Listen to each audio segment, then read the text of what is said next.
के महीना में एगो औरत अपन फरियाद ओह कागा के द्वारा अपना बलबुआ भी चौपावतिया कहतिया कि ए कागा तू उ दिन भुला गईला कि जौन दिन तारा के ओह पीपर के छाव में बैठ के दूध भात खियावत रहे। एगो तुन्ने की दे द कागा के बारे में बता दिया कौना हाल में पानी कागा। औरत कहतिया भैया का चौकठ पर बैठ के रहिया तिहारी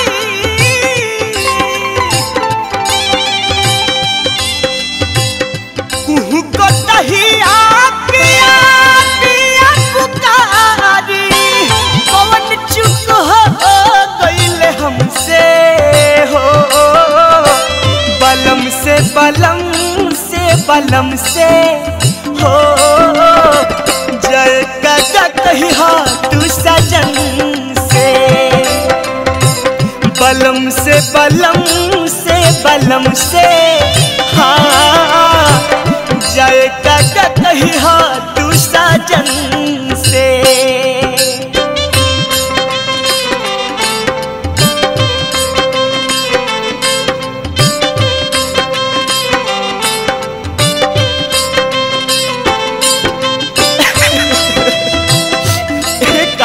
अग्नि के साक्षी मान के 7 फेरा ले ले रहन उ हाथ में हाथ डाल के कसम खैले रहन कि तहरा के 7 जन्म तक ना भुलाई कबो ना भुलाई।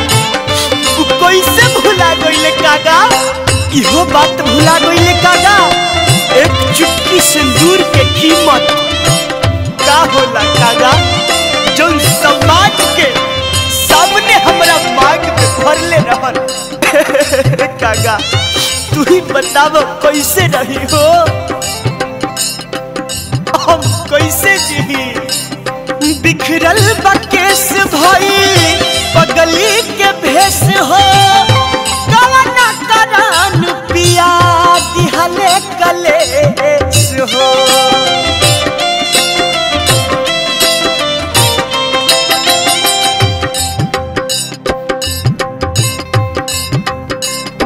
बिखरल बकेश भई पगली के भेष हो कवना करान पिया दिहले कलेश हो पिया बिना तोन को ना भावे चैतवा ऊपर से कोयलियो गावे बिरहा के गीतवा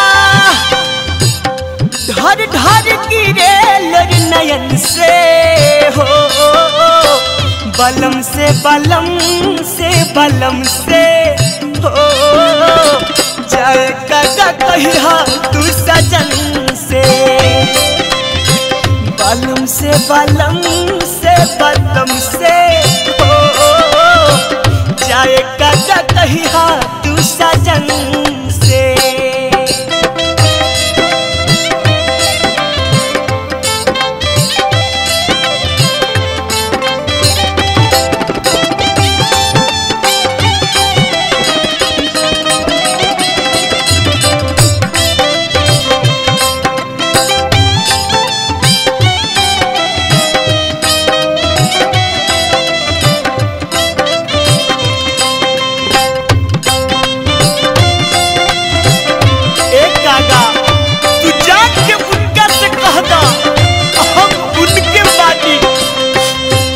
हम अपना दिल के भगवान उनका के मल्ले बानी भले वो हमरा के भुला जास बाकी हम उनका के कबहू ना भुलाई।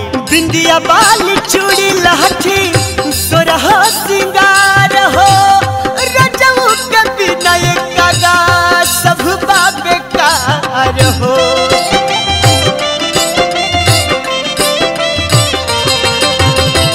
बिंदिया बाली चूड़ी लहठी सोरह सिंगार हो रजऊ के बिना कागा सब बेकार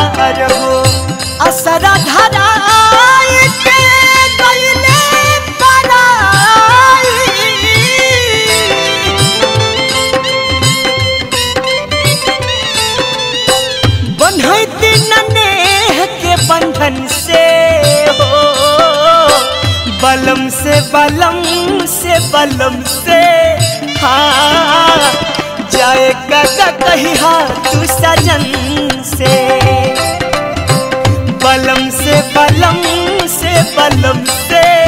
हो जाएगा कहीं हाँ तू सजन से।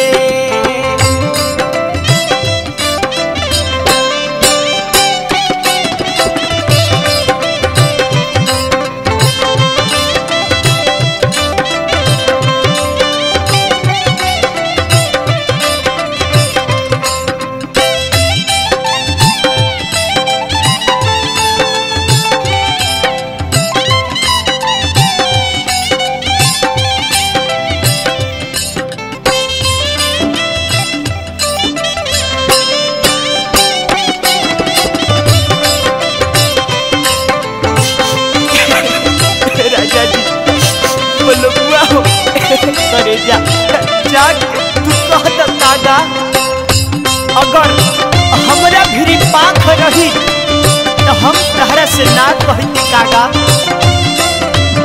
हम उड़ के अपना बलमुआ के ढूंढ लेती है कागा।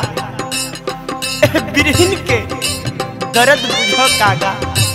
पाख जाती राहिता उड़ के हम जाती पिया नमोल के खोज के लिए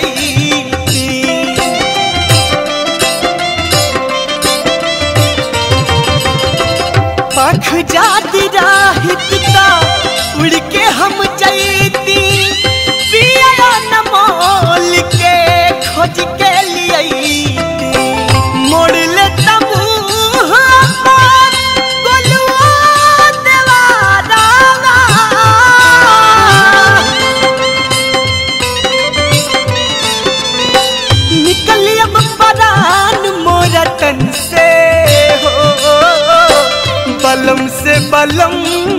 बलम से हाँ जाएगा कहीं हाँ तू सजन से।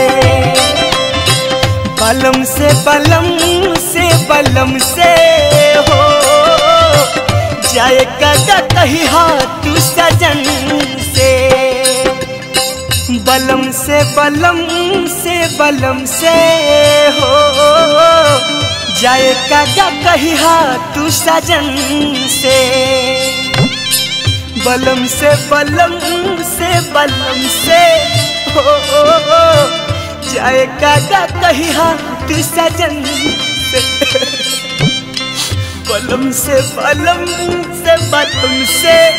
हाँ जाएगा कहीं हाँ तू सजन से।